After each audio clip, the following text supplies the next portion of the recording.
Welcome back, everybody. Today, we're going to be diving into all this cybersecurity news. Yeah, There's some crazy stuff happening out there. it is. It is. We've got data breaches, ransomware, AI gone rogue, even some international espionage. You name it, we got it. We're really looking at today's CISO daily update. It's quite a bit to go through. Yeah, it is. So we're going to break it down for you. Absolutely. We're going to help you understand the key trends, the impact it could have on you, Yeah, what it means for you. what it means for your organization, and how to stay ahead of the game.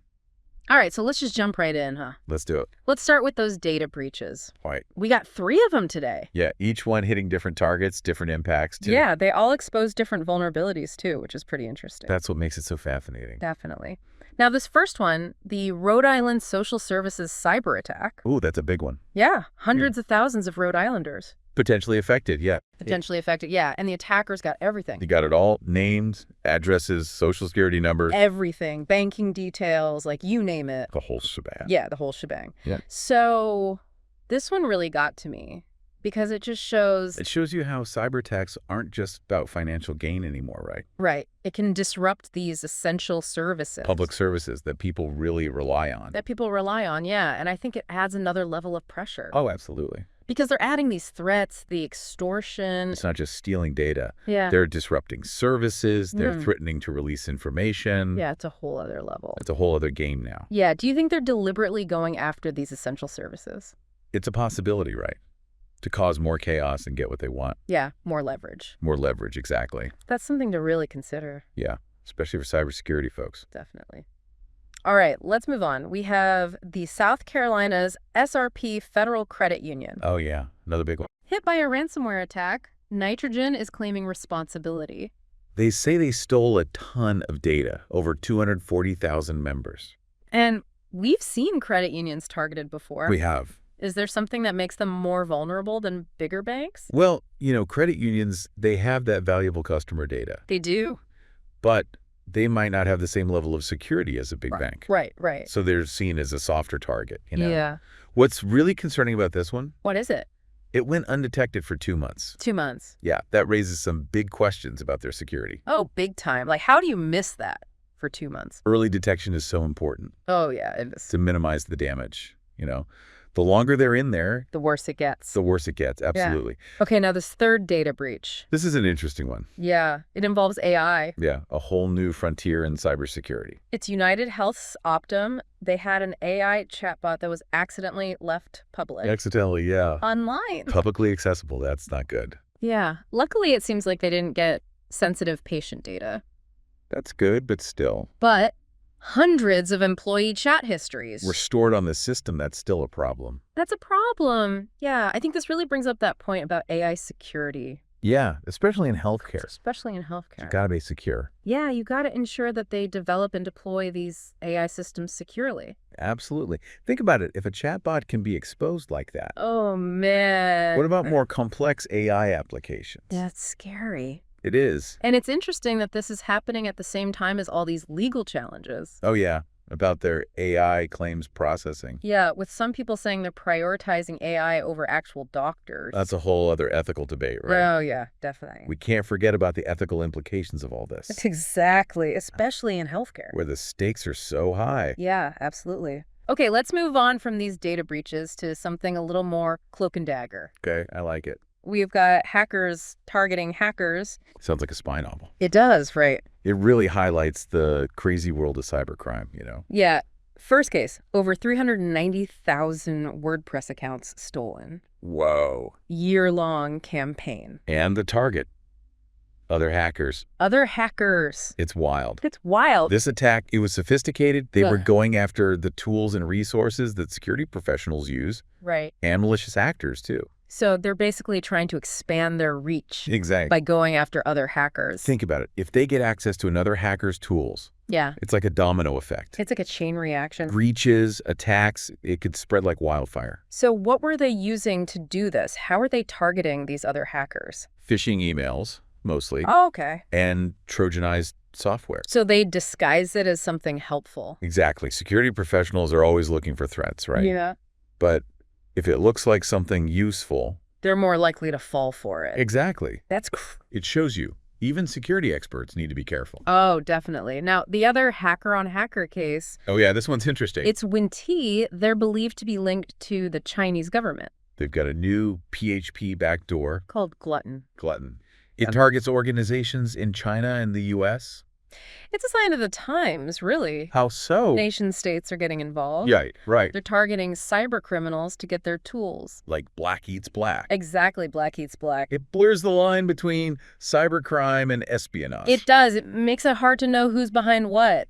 Yeah, what are their motives? Hard to say. Is it for intel? Maybe. To disrupt things? Possibly. Who knows? It's that ambiguity that makes it so challenging. It's like a puzzle. Exactly. A very dangerous puzzle. All right, let's move on to cyber weapons and international espionage. Okay, getting serious now. Oh, yeah. This is some serious stuff. We got 2 cases here. Both highlighting the real threats out there. First one, Iranian-linked hackers using a cyber weapon called IO control. IO control, yeah. They're targeting critical infrastructure. In the U.S. and Israel, big targets. Big targets. Yeah, this is the kind of stuff that keeps you up at night. It should. The ability to disrupt these critical systems. Power grids, transportation, communication. It's a major threat. Oh, absolutely, to national security, public safety. And these hackers, they're saying they've compromised everything. Gas stations, security cameras. They say they've had access for a while, too. That's what's scary. It's not just a theoretical threat anymore. It's real. It's happening. This could have some serious consequences. No doubt about it. We need to be prepared. Absolutely. We need international cooperation, strong defenses. This could get out of control quickly. It could. All right. Second case. We've got 14 North Koreans indicted. Oh, yeah. This is a wild one. They were posing as U.S.-based IT workers. Making millions, sending it back to North Korea. And they even threatened to leak data from their employers. They were playing a dangerous game. So what's the lesson here? What can we learn from this? Nation-states will go to any lengths to get what they want. Right. They're exploiting globalization, remote work. They're taking advantage of the system. Exactly. Organizations need to be super careful. Especially with remote workers. Verify identities. Background checks, the whole 9 yards. You got it. We've covered data breaches, hackers attacking hackers, cyber espionage. It's a lot. It's a wild world out there. It is. And it's only getting more complex. Before we move on to vulnerabilities and trends, Okay. I want to talk about a legal development. All right. It could change how we see data privacy. Oh, you mean the Texas case? Yes, Texas is going after a data broker called Arity. Arity. Yeah, they've been in the news. They were collecting and selling driver behavior data. Without consent, that's a big no-no. Yeah, they were getting this data through an SDK. Embedded in apps, sneaky stuff. Sneaky, right. Makes you wonder what else is out there. It makes you think, Do we even know how our data is being used? that's the question, isn't it? It is. We need to be aware, protect our privacy. Absolutely. All right, we've covered a lot, We have. but we're just getting started. Just warming up. Next, we're diving into vulnerabilities. And trends. Stay with us. It's going to be good. Okay, so let's dig into some specific vulnerabilities that have popped up recently. Yeah, it seems like every day there's a new one. It's a constant battle, staying ahead of the curve. Oh, yeah, absolutely. And speaking of staying ahead of the curve, let's talk about this critical vulnerability. Okay. In Clio software, CISA issued a warning about it. It affects Harmony, VL Trader, and Lexicom software. Oh, wow. That's a lot of software. It is, and it's pretty serious. It allows for remote code execution. Remote code execution. So, like, someone can basically take control of your system. Exactly. It's like giving them a back door. Not good. And here's the kicker. Even patched versions seem to be vulnerable. Wait, so even if you've applied the updates, you're still at risk? Potentially. Yeah, that's a tricky one. That's pretty unsettling. What do you do in a situation like that? Well, it goes beyond just patching. You got to verify. You got to monitor continuously. Okay, so make sure the patches are actually working. Exactly, and keep an eye out for any new vulnerabilities. Gotcha. So it's not a set it and forget it kind of thing. No, definitely not. Especially since this flaw is being actively exploited right now. So organizations need to act fast. Yeah, time is of the essence. All right, moving on. We've got Ruiji's cloud management platform and devices. Yeah, researchers found a bunch of critical vulnerabilities there. Affecting potentially thousands of users. Thousands, yeah. It's a reminder that as we connect more devices... It just expands the attack surface, right? Exactly. And it makes securing everything a lot harder. So it's not just about individual devices anymore. It's about the whole ecosystem. That's right. You got to think about the big picture. Okay, and speaking of ecosystems, Dell has also released an update Yeah, I saw that. to fix some critical vulnerabilities in their products, like PowerFlex and Insight IQ, It shows that even big companies with strong security, can still have these issues. no one is immune, vulnerabilities happen. It's a good reminder to always stay on top of those security updates. Absolutely, no matter who the vendor is. Okay, last vulnerability on our list, and this one might surprise some people. There's a flaw in the curl tool Curl, yeah, the one a lot of developers use. that could accidentally leak passwords during HTTP redirects. It's rated low severity, but still, Still a risk. it just shows that even those seemingly minor flaws, Can have big consequences. you never know what attackers might exploit. So the lesson here is don't underestimate anything. Exactly. Anything with network access can be a potential target. All right, let's shift gears a bit and talk about broader trends. Okay, trends are important. You give us that context, right? Absolutely helps us connect the dots. First up, ransomware. It just won't go away. It's persistent and it's evolving. Claims hit a record high in November. Yeah, groups like Akira and Ransom Hub are really pushing the boundaries. What are your thoughts on this trend? What's driving it? Well, for one, ransomware is still very effective. It works. It works, and it's lucrative for the attackers. I'm making money. Lots of money, and organizations are still struggling to defend against it. Why is that? Are the attackers getting better, or are we just not doing enough? It's a bit of both. Honestly, the attackers are using more sophisticated encryption. Right, and they're going after backups, too. Exactly. They want to increase the pressure to pay. So they've got leverage. And unfortunately, a lot of organizations still haven't implemented basic security. Like multi-factor authentication, regular backup. The essentials, yeah. So we're kind of playing catch up. In some ways, yes. All right, the next trend we're seeing is attackers exploiting common Microsoft tools. Living off the land. Living off the land, what is that exactly? It's when attackers use tools that are already present in the environment. So they're using tools that are supposed to be there? Exactly. They blend in with normal activity. So it's harder to detect them. Much harder. They're like ghosts in the machine. So how do you defend against that? You can't just block these tools, right? Exactly. You can't. They're essential for business. So what do? You monitor. You look for unusual behavior, patterns that indicate malicious intent. Okay, so you're looking for those subtle clues. Exactly. Wow. It's like detective work. And finally, we have the trend of increased personal liability for CISOs. Yeah, that's a big one. It's on everyone's mind. It seems like the stakes are getting higher for cybersecurity leaders. They are as cyber attacks get more costly, more damaging. People are looking for someone to hold accountable. And that's often the CISO, the one in charge of security. So what's driving this trend? Why is this happening now? Well, the legal landscape is changing. Okay. Boards of directors are more aware of cyber risks. And stakeholders have higher expectations. They want to see strong security, and they want someone to be responsible. So it's not just about protecting the organization anymore. It's about protecting yourself. Exactly. CISOs are in the hot seat. So what advice would you give to CISOs who are feeling that pressure? Be proactive. Don't wait for an incident to happen. Okay, so get ahead of it. Get ahead of it. Have clear governance, incident response plans. Document everything. Document everything. Get support from the board. And get legal counsel. Yes, absolutely. Understand your liability. Get insurance. So it's not just about the tech anymore. It's about the legal and the strategic side of things. That's right. It's a complex role. Okay, so we've covered vulnerabilities, trends. It's a lot to take in. It is, but it's important stuff. Now, let's look at some special reports that offer even deeper insights. All right, let's see what they have to say.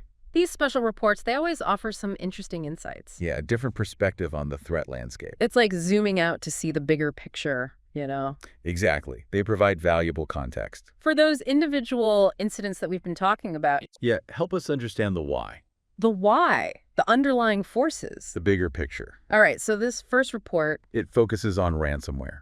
ransomware again, huh? It's a big one. Seems like it's been a major theme all year. It has been, and for good reason. So what's this report saying? Well, it analyzes data from ransomware claims, and the findings are, Pretty alarming, I bet. yeah, pretty alarming. November saw a record high in claims. Record high. Yep, with groups like Akira and Ransom Hub leading the charge. Akira and Ransom Hub, those are some familiar names. Yeah, they're making a name for themselves. So what are they up to? What are their tactics? Well, Akira, for example, they've been observed using a double extortion strategy. Double extortion, what's that? So not only do they encrypt your data, Right, the classic ransomware move. but they also steal it. They steal it too. and threaten to leak it publicly if the ransom isn't paid. So it's like they're adding another layer of pressure. Exactly. They're upping the ante. It's a tough situation to be in. It is. No one wants to deal with that. So are they targeting anyone specifically, any industries in particular?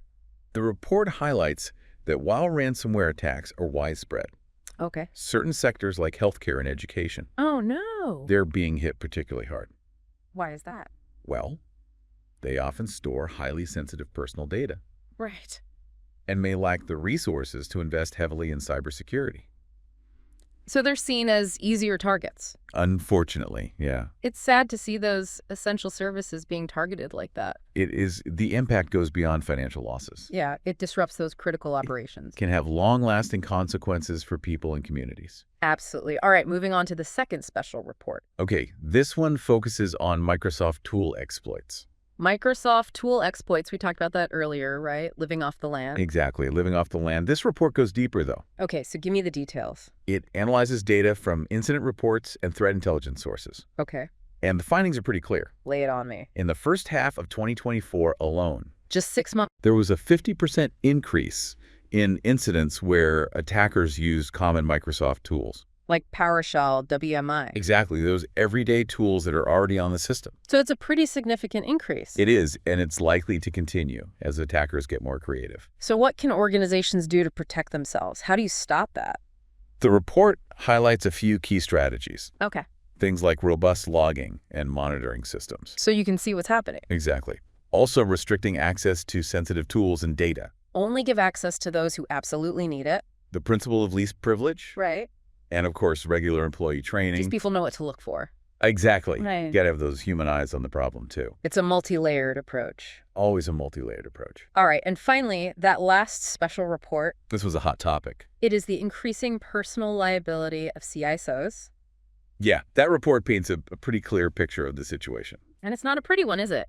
No, not really. It's based on surveys and interviews with CISOs, legal experts, insurance providers. Okay, so they got information from all sides. They did. And the key takeaway is that a majority of CISOs Okay. report feeling increased pressure and concern about personal liability. Yeah, if there's a breach, they're worried they'll be held responsible. Exactly. And with good reason, we've seen some high-profile cases. Where individuals have been held accountable. It's a new reality for CISOs. So what's causing this shift? Why now? Well, the report points to several factors. Okay, The legal and regulatory landscape is evolving. right. The rules are changing. Boards of directors are more aware of cyber risks, They're paying attention. and stakeholders are demanding more. I want better security. They want accountability. So the CISO is caught in the middle. In a way. So yeah. what can they do to protect themselves? The report offers a few recommendations. All right, let's hear them. Clear communication with the board is crucial. Make sure everyone's on the same page. Exactly. Align on strategy and risk tolerance. Makes sense. Cyber liability insurance is a must. To cover those potential legal costs? Exactly. And of course, legal counsel. Talk to a lawyer. Understand your liability, develop mitigation strategies. So it's a whole new level of responsibility for CISOs. It is. They need to be more than just technical experts now. It's a tough job. It is, but a crucial one. Well, we've covered a lot of ground today. We have a lot to think about. Data breaches, ransomware, the evolving role of the CISO. The threat landscape is never static, It's always changing, always evolving. and we have to evolve with it. Absolutely. Well, on that note, I want to thank you for joining us It's been a pleasure. for this deep dive into the world of cybersecurity. Always happy to discuss this important topic. We'll be back soon with more insights and analysis. Until then, stay safe out there. And stay vigilant. We'll see you next time.